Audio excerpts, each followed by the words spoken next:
पिछली किस्त में हमने अल्लाह की मग़फ़िरत हासिल करने और उसकी रहमत पर उम्मीद रखने के बारे में बात की थी, और इस बात पर कभी शक नहीं करना चाहिए कि अल्लाह सबसे ज्यादा रहम करने वाला है।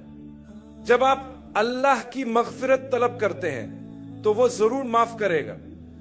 अपने दिल में ये ख्याल न लाएं कि शायद अल्लाह रहम नहीं करेगा या माफ नहीं करेगा। अल्लाह खुद फरमाता है कि मेरी रहमत से कभी नाउम्मीद न हो। अगर आप अल्लाह की रहमत से मायूस हो चुके हैं तो ये वक्त है कि वापस आएं और अपने गुनाहों को मिटा दें, क्योंकि आप नहीं चाहते कि कुरान की बात की मुखालिफत करें। जब अल्लाह कहता है कि मेरी रहमत से नाउम्मीद न हो और आप फिर भी नाउम्मीद हो रहे हैं तो ये एक नापसंदीदा अमल है। मेरे प्यारे भाइयों और बहनों, मैं आज सदके के बारे में बात करना चाहता हूं। सदका अल्लाह की रजा हासिल करने का एक बुनियादी जरिया है। जब आप दिल से अल्लाह की रजा के लिए किसी को कुछ देते हैं तो आप अल्लाह की खुशनुदी हासिल करते हैं। आप देखेंगे कि किसी भी चीज में इजाफा तभी होता है जब आप उसमें कुछ वापस लगाने के लिए तैयार होते हैं। यहां तक कि आपका कारोबार भी इसमें सरमाया होता है और सरमाया मुनाफा लाता है। जब आपको मुनाफा हासिल होता है तो आप उसका एक हिस्सा वापस कारोबार में लगाते हैं ताकि वो और मजीद बढ़े। जितना ज्यादा आप अपने कारोबार में वापस लगाएंगे आपका कारोबार उतना ही बढ़ता जाएगा। यही असूल हर चीज पर लागू होता है। जब मैं 2.5% ज़कात को देखता हूं तो हमें समझना चाहिए कि ज़कात दरअसल आपके माल को बढ़ाने का जरिया है। अल्लाह फरमाता है, तुम चाहते हो कि तुम्हारा माल बढ़े, ज़कात दो। ज़कात का मतलब अरबी में नशोनुमा यानी बढ़ना भी है। बाज लोगों को शायद यह मालूम ना हो कि ज़कात का एक मतलब पाकीज़गी है और दूसरा मतलब बढ़ना है। ज़कात देना ऐसे ही है जैसे जमीन में बीज बोना जो बाद में एक बड़ा दरख्त बन जाता है। ज़कात दरअसल वो चीज नहीं है जो आप अपनी मर्जी से दे रहे हैं, बल्कि अल्लाह ने इसका हुक्म दिया है। हर इबादत में एक फर्ज हिस्सा होता है जो लाजमी है, और फिर अल्लाह आपको मौका देता है कि आप अपनी मोहब्बत और अकीदत का सबूत दें। जैसे नमाज में सुन्नत और नफल होते हैं, रोजे में नफली रोजे होते हैं, सदके में भी फर्ज ज़कात के अलावा नफली सदका होता है, और हज के साथ उम्रा भी है जो फर्ज नहीं लेकिन एक इजाफी इबादत है। अल्लाह हमें आजमाता है कि हम कितना बढ़कर अमल करते हैं। अगर आप सिर्फ फराइज पूरे करें तो भी जन्नत मिल सकती है, लेकिन अगर आप अल्लाह के करीब होना चाहते हैं तो फराइज के साथ इजाफी इबादत भी करें। अब ज़कात के 2.5% पर आते हैं। अगर आप कामयाबी चाहते हैं तो आपको अल्लाह की राह में देना होगा, वो भी खुशी से। जो चीजें बेचनी जरूरी हैं उन्हें बेचे ताकि आपके पास देने के लिए पैसे हों। कुछ लोग कहते हैं मेरे पास ज़कात देने के लिए नकदी नहीं, तो नकदी बनाएं। देखिए अल्लाह आपको कितना ज्यादा देगा। अगर आप अल्लाह के लिए कुर्बानी नहीं देंगे तो कैसे पाएंगे। कुछ लोग कहते हैं मेरे पास सोना है लेकिन पैसे नहीं, तो सोने का कुछ हिस्सा बेचें और ज़कात अदा करें। अल्लाह ने हर चीज में बरकत रखी है, लेकिन इसका एक छोटा हिस्सा वापस देना जरूरी है। जैसे सेब को देखें, यह एक बड़ा फल होता है लेकिन इसका सिर्फ 2.5% हिस्सा बीज होते हैं। अगर आप वो बीज जमीन में डालें तो क्या होगा, एक पूरा दरख्त उगेगा जो हजारों सेब देगा। यही उसूल दूसरे फलों पर भी लागू होता है। मिसाल के तौर पर एक कीनू को देखें, उसके अंदर कितने बीज होते हैं, वही 2.5% बनते हैं। आपने पूरा कीनू खा लिया मगर बीज नहीं खा सकते। जब हम बच्चे थे तो हमें कहा जाता था कि अगर बीज खा लो तो वो कानों से निकल आएगा। ये सिर्फ मजाक था, लेकिन हकीकत यह है कि बीज को सही जगह लगाना जरूरी है।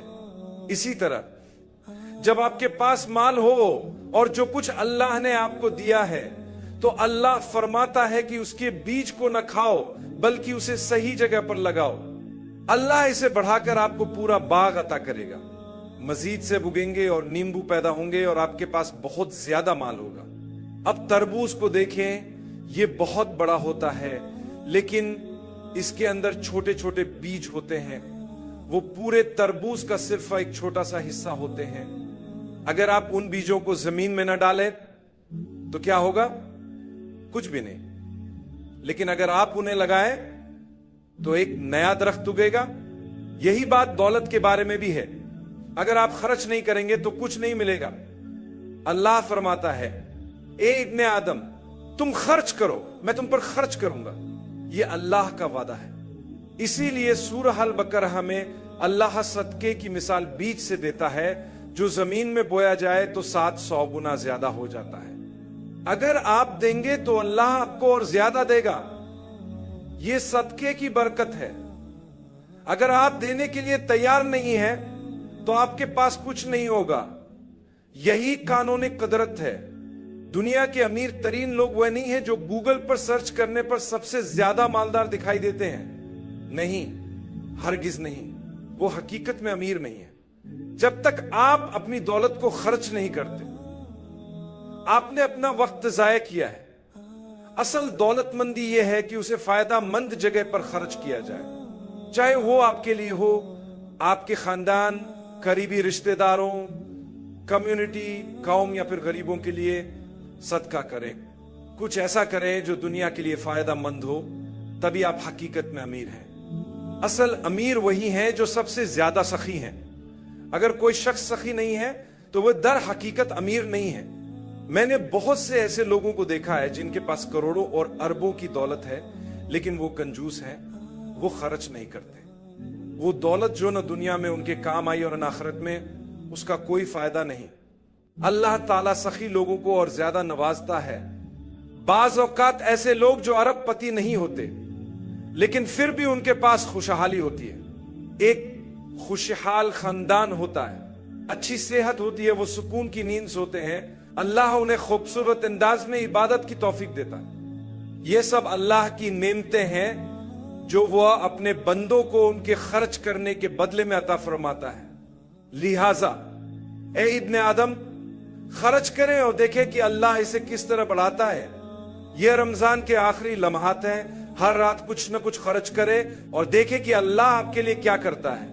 अगर आपका दिया हुआ सदका लैलतुल कद्र से जा मिले तो अल्लाह इसे इस तरह बढ़ा देगा जैसे आपने 1000 महीने मुसलसल खर्च किया हो। क्या आप इस अजर का अंदाजा कर सकते हैं?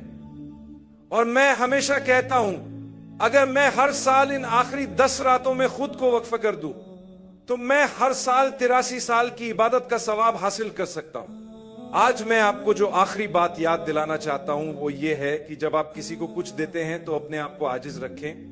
सदका कबूल होने की एक निशानी यह है कि जब आप देते हैं, देने से पहले और देने के बाद भी आप आजिजी इख्तियार करते हैं। आप अपने आप को बड़ा या बरतर नहीं समझते, बल्कि आप ये समझते हैं कि आपको देने की तौफीक मिली है और आप बदले में कुछ भी नहीं चाहते सिवाय अजर के।